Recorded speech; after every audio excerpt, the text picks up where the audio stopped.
DC movie explanation. ఒక వ్యక్తి motor బాగు చేయించుకోవడానికి మెకానిక్ దగ్గరికి వెళ్తాడు. ఆ మెకానిక్‌తో పాటు పనిచేస్తున్న కుర్రాడిని ఆ వ్యక్తి చూసి మెకానిక్‌తో "అతను నీ కొడుకా?" అని అడగగా, "వీడు నా దగ్గర పనిచేసే అబ్బాయి. నాతో కాపురం చేయడానికి పెల్లామూ లేదు, చస్తే కర్మ చేయడానికి సుపుత్రుడు లేడు" అని అంటుండగా ఆ మెకానిక్‌కి ఎవరో ఫోన్ చేసేసరికి ఎత్తి స్పీకర్ ఆన్‌లో పెడతాడు. ఆ ఫోన్ చేసిన వాడు మెకానిక్‌తో "నాన్న ఒక్క నిమిషం నాతో మాట్లాడు నాన్న" అని అంటాడు. అది విన్న ఆ మోటార్ తీసుకొచ్చిన వ్యక్తి మెకానిక్‌తో "ఏమయ్యా కొడుకే లేడన్నావు, ఫోన్‌లో ఎవరో నాన్న అంటున్నారు ఏంటి?" అని అడుగుతాడు. కట్ చేస్తే 1 మంత్ బ్యాక్ తీసుకువెళ్తారు.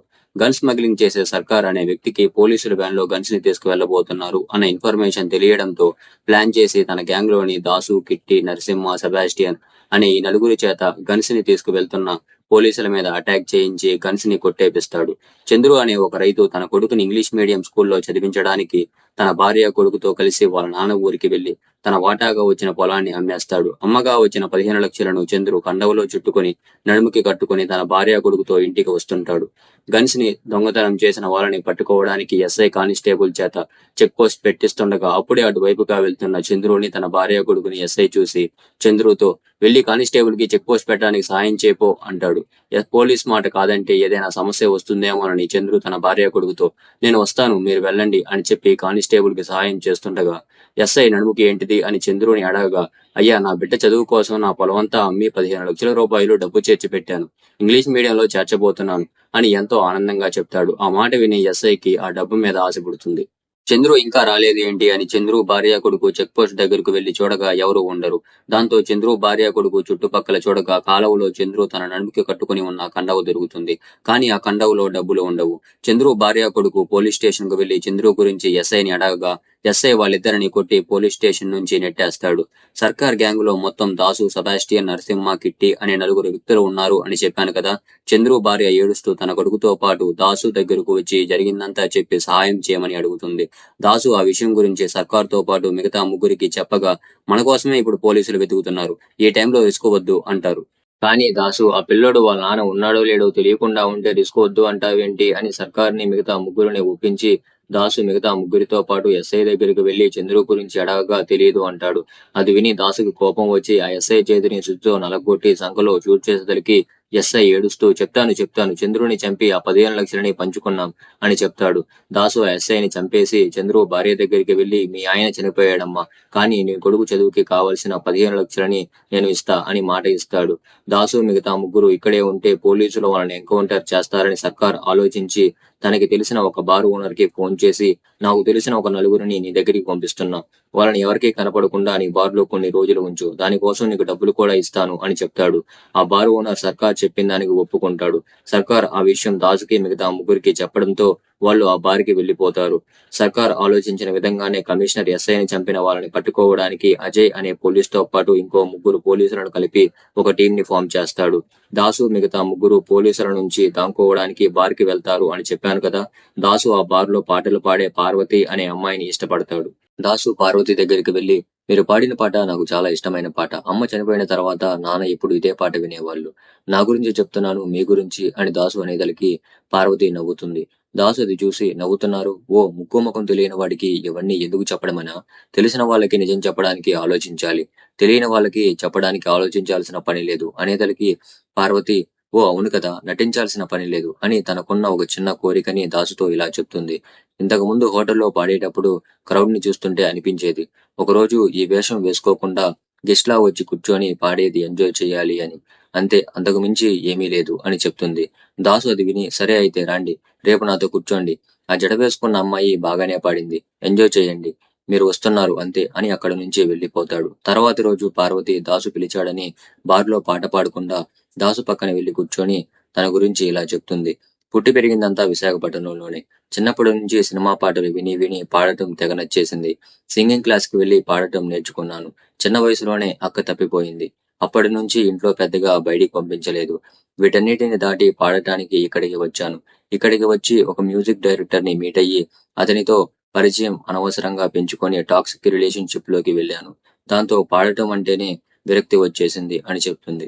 దాసు అది విని 2 పెగ్గులు తాగి ఎవరో తెలియని వ్యక్తితో ఏ ధైర్యంతో మాట్లాడడానికి వచ్చారు అని అడుగుతాడు. పార్వతి ఏమో మీరే చెప్పారు కదా, తెలియని వాళ్ళతో ఏమైనా మాట్లాడొచ్చని ఆ ధైర్యంతోనే అని చెప్పి వెళ్ళిపోతుంది. కమిషనర్ ఎస్ఐని చంపిన వాళ్ళని పట్టుకోవడానికి ఒక టీం ని ఫామ్ చేసి అజయ్ అనే పోలీసుని హెడ్గా పెడతాడు కదా. అజయ్ తన ఎంక్వైరీలో తెలుసుకుందంతా కమిషనర్ దగ్గరికి వచ్చి వాళ్ళ ఫొటోస్ చూపిస్తూ ఇలా చెప్తాడు. వీడి పేరు సర్కార్. 15 years బ్యాక్ నక్సల్స్ కి డిస్కార్డెడ్ గన్స్ ని సప్లై చేసి అరెస్ట్ అయ్యి జైలుకి వెళ్ళాడు. అక్కడే దాసు, సెబాస్టియన్, నరసింహ, కిట్టి ఈ నలుగురితో టీం ని ఫామ్ చేసి జైలు నుంచి ఎస్కేప్ అయ్యి ఈ రోజు దాకా ఒక గ్యాంగ్ గా ఆపరేట్ చేస్తున్నారు అని చెప్తాడు.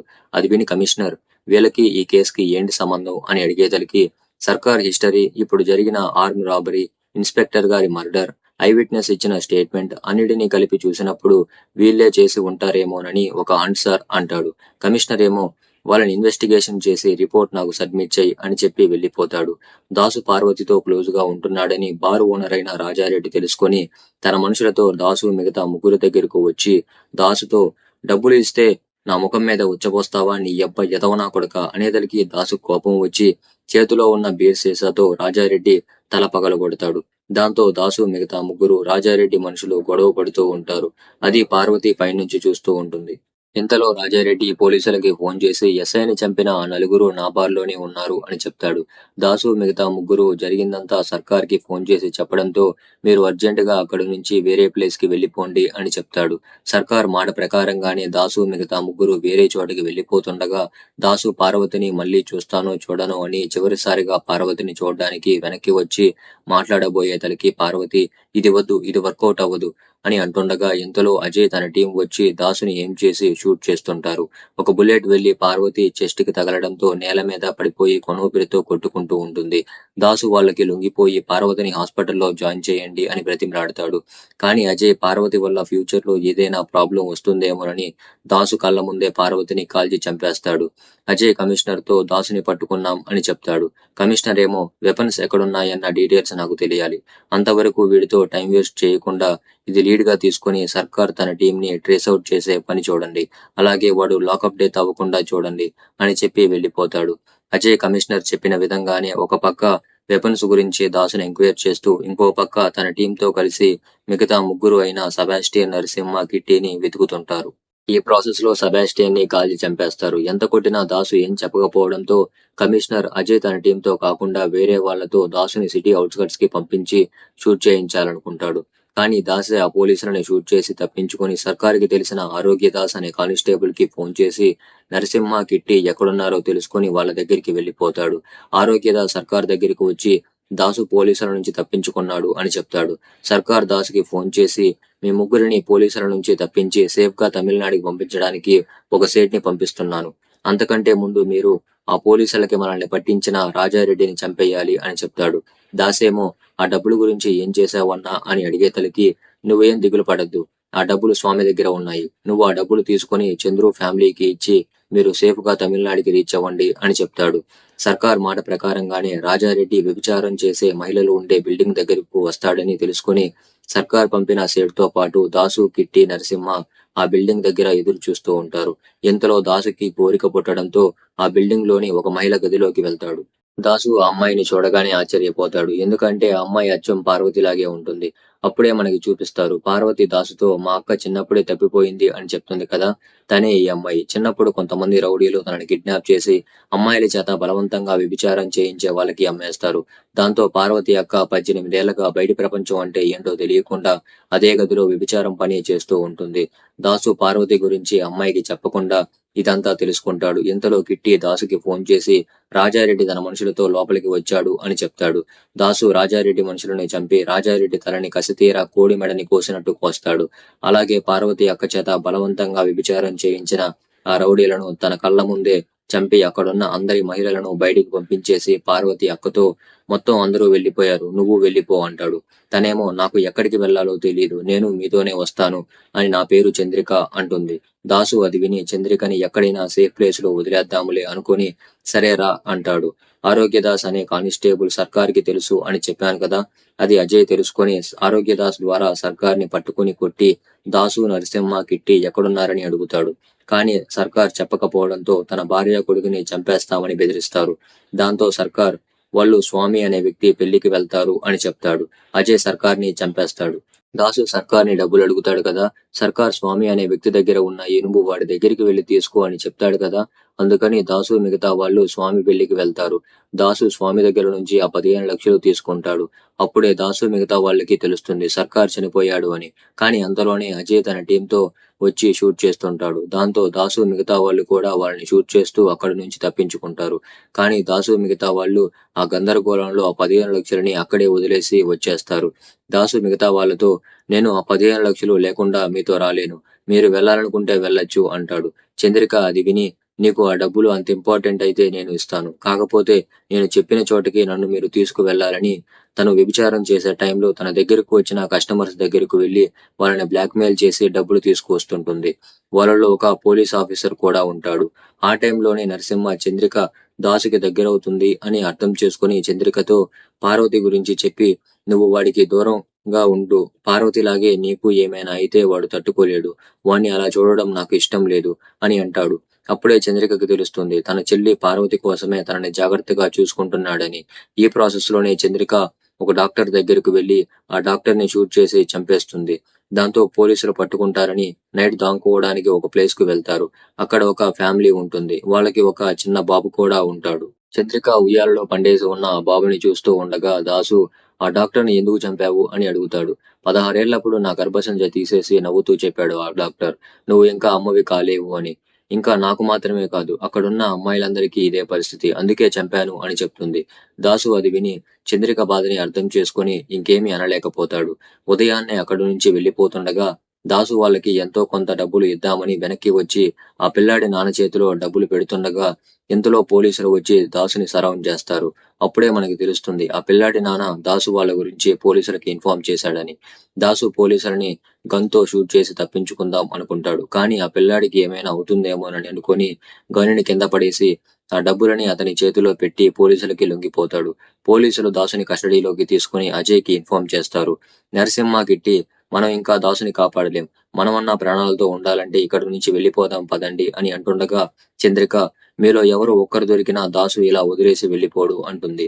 నరసింహ కిట్టి అది విని దాసుని కాపాడాలని నిర్ణయించుకుంటారు. ఇంతలో సేటు ఏంటి మీలో మీరు నిర్ణయాలు తీసుకుంటున్నారు, బండి నాది, నేను ఒప్పుకోవాలి అంటాడు. చంద్రిక సేటు దగ్గరకు వెళ్లి నాతో పడుకోవాలి అంతేగా, ముందు దాసునికి విడిపిద్దాం అంటుంది. సేటు దానికి ఒప్పుకుంటాడు. చంద్రిక డబ్బుల కోసం బ్లాక్మెయిల్ చేసిన వాళ్ళలో ఒక పోలీస్ ఆఫీసర్ కూడా ఉన్నాడు అని చెప్పాను కదా. ఇప్పుడు ఆ పోలీస్ ఆఫీసరే దాసుని పట్టుకుంది. దాసుకి బేడీలో వేసి ఆ వేసే పేరేంటి అని అడుగుతాడు. దాంతో దాసు కోపంగా ఆ పోలీస్ ఆఫీసర్ వైపు చూసేసరికి ఆ పోలీస్ ఆఫీసర్ గుండెల మీద తంతాడు. ఇంతలో చంద్రిక గన్స్ ని ఫైర్ చేస్తూ స్టేషన్ లోపలికి వస్తుంది. నరసింహ కిట్టి బయట పోలీసులని షూట్ చేస్తుంటారు. చంద్రిక దాసుని విడిపిస్తుంది. దాంతో దాసు ఆ పోలీస్ ఆఫీసర్ దగ్గరికి వెళ్లి గన్ ఏం చేసి తన పేరు వేసే కాదు చంద్రిక అని షూట్ చేసి చంపేస్తాడు. కాసేపటి తర్వాత అజయ్ తన టీం అక్కడికి వెళ్తారు. కమిషనర్ అజయ్ కి ఫోన్ చేసి నీకు 24 అవర్స్ టైం ఇస్తున్నా, వాళ్ళని పట్టుకుంటే పట్టుకున్నట్టు, లేకపోతే వేరే ఆఫీసర్ కి కేసుని అప్పగిస్తా అని అంటాడు. అజయ్ అది విని పోరా పుస్కి అనుకొని ఒక ప్లాన్ వేసి తన టీం ని దాసు వాళ్ళని పట్టుకోవడానికి పంపించి దాసు ఇంతకు ముందు పార్వతితో మా అమ్మ చనిపోయిన తర్వాత నాన్న ఎప్పుడు మీరు పాడిన పాటే వినేవాళ్ళు అని చెప్తాడు కదా. ఇప్పుడు అజయ్ దాసు నాన్న దగ్గరకు వెళ్తాడు. ఒకవేళ దాసు వాళ్ళ నాన్నని చూడడానికి గనక వస్తే పట్టుకోవచ్చని. అప్పుడే మనకి తెలుస్తుంది. మొదట్లో చెప్పాను గుర్తుందా, ఒక వ్యక్తి మోటార్ బాగు చేయించుకోవడానికి ఒక మెకానిక్ దగ్గరకు వస్తాడని. ఆ మెకానిక్ నాకు కొడుకు లేడు అని చెప్తాడు కదా. కానీ అంతలోనే ఆ మెకానిక్ కి ఎవరో ఫోన్ చేసి నానా అని ఆ మెకానిక్ ని పిలుస్తారు కదా. ఆ నానా అని పిలిచేది ఎవరో కాదు, దాసే. ఆ మెకానిక్కే దాసు నాన్న. అలాగే ఆ మోటార్ బాగు చేయించుకోవడానికి వచ్చిన వ్యక్తి ఎవరో కాదు, చంద్రు నానే. దాసే చంద్రు నాన్నని అక్కడికి పంపిస్తాడు. చంద్రిక తనని కాపాడడంతో దాసు కూడా చంద్రికని ఇష్టపడడం మొదలు పెడతాడు. నరసింహ అది గమనించి దాసుతో చంద్రిక సేటుకి ఏమని చెప్పి ఒప్పించిందో చెప్తాడు. దాంతో దాసు సేటుని బెదిరిస్తాడు. ఎందుకంటే సేటుని ఏమైనా చేస్తే సేఫ్ గా తమిళనాడుకి వెళ్లలేమని దాసుకి తెలుసు. అందుకే బెదిరించి వదిలేస్తాడు. సేటు దాసు బెదిరించాడని పోలీసులకి ఫోన్ చేసి వాళ్ళు ఉన్న అడ్రస్ చెప్తాడు. ఉదయాన్నే దాసు నరసింహ కిట్టి మాట్లాడుకుంటున్న టైంలో పోలీసులు షూట్ చేస్తారు.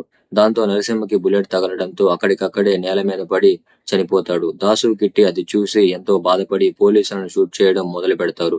ఇదే కరెక్ట్ టైం అనుకుని సేటు బండిలో నిద్రపోతున్న చంద్రికను తీసుకువెళ్లిపోతూ ఉంటాడు. చంద్రిక నిద్రలేసి సేటు తనని తీసుకువెళ్లిపోతున్నాడని గమనించి సేటుని గన్తో షూట్ చేసి తప్పించుకుంటుంది. దాసు కిట్టి పోలీసులను చంపి ఒక పోలీస్ ద్వారా దాసు అజయ్కి ఫోన్ చేయించి అక్కడికి రప్పించి కిట్టిని అక్కడే ఉంచి దాసు చంద్రికతో వాళ్ళ నాన్న దగ్గరకు బయలుదేరతాడు. చంద్రు నాన్న దాసు నాన్నతో నీ కొడుకంటే ఎందుకు నీకు అంత కోపం అని అడిగేతలకి ఇలా చెప్తాడు. నా భార్య ఆస్తిలో వాటా అడిగింది. కానీ తన అన్నయ్యలు ఇవ్వడానికి ఒప్పుకోలేదు. అందుకని కోర్టుకు వెళ్ళింది. దాంతో సొంత చెల్లి అని కూడా చూడకుండా తన అన్నయ్యలు తనని ముక్కలు ముక్కలుగా నరికేశారు. నాకు కోపం వచ్చింది. కానీ అప్పుడు నా కొడుకు వయసు 12 సంవత్సరాలు.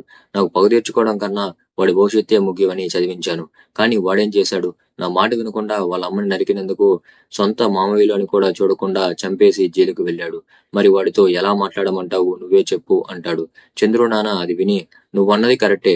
కానీ నీ కొడుకు చెడ్డోడైతే కాదు అని తన కొడుకు కోసం ఎస్ఐని చంపడం అదంతా చెప్తాడు. ఇంతలో దాసు చంద్రికతో అక్కడికి వచ్చి చంద్రిక తన దగ్గరకి వచ్చిన కస్టమర్స్ ని బ్లాక్మెయిల్ చేసి 15 లక్షలు కలెక్ట్ చేస్తుంది కదా, ఆ డబ్బులని ఇప్పుడు దాసు చంద్రు నాన్నకి ఇస్తాడు. ఎందుకంటే చంద్రు భార్యకి దాసు మాట ఇస్తాడు కదా, మీ ఆయనని నేను వెనక్కి తీసుకురాలేను. కానీ నీ కొడుకు చదువు కోసం కావలసిన 15 లక్షలను నేను ఇస్తాను అని. అందుకే దాసు ఆ డబ్బులు కావాలని అంత గట్టిగా అప్పుడు అందరితో అనేది. కిట్టి అక్కడికి వెళ్ళిన అజయ్ తన టీం మీద బాంబు వేసి షూట్ చేస్తుంటాడు. వాళ్ళు కూడా కిట్టీని షూట్ చేస్తుంటారు. దాసు వాళ్ళ నాన్నతో మాట్లాడి చంద్రికను పరిచయం చేస్తాడు. పోలీసులు కిట్టీని చంపేసే టైంకి దాసు చంద్రిక అక్కడికి వెళ్లి కిట్టీని కాపాడి అందరి పోలీసులను షూట్ చేస్తారు. దాసు అజయ్ ని మాత్రం పార్వతిని చంపినందుకు కసితీరా చేతులతో కొట్టిన తర్వాత షూట్ చేసి చంపేస్తాడు. కిట్టీని ఒక సేఫ్ ప్లేస్ లో వదిలేసి దాసు చంద్రికతో ఒక మంచి జీవితాన్ని గడపడానికి వెళ్లిపోతాడు. నన్ను నమ్మి ఈ ఛానల్ సబ్స్క్రైబ్ చేసుకున్నందుకు, మంచి మూవీ ఎక్స్ప్లెనేషన్స్ వీడియోస్ పెట్టడానికి చాలా వరకు అయితే ట్రై చేస్తాను. అలాగే ఈ ఎక్స్ప్లెనేషన్ మీకు నచ్చిందా నా ఛానల్ సబ్స్క్రైబ్ చేయండి, లైక్ చేయండి, బెల్ ఐకాన్ ఆన్లో పెట్టుకోండి.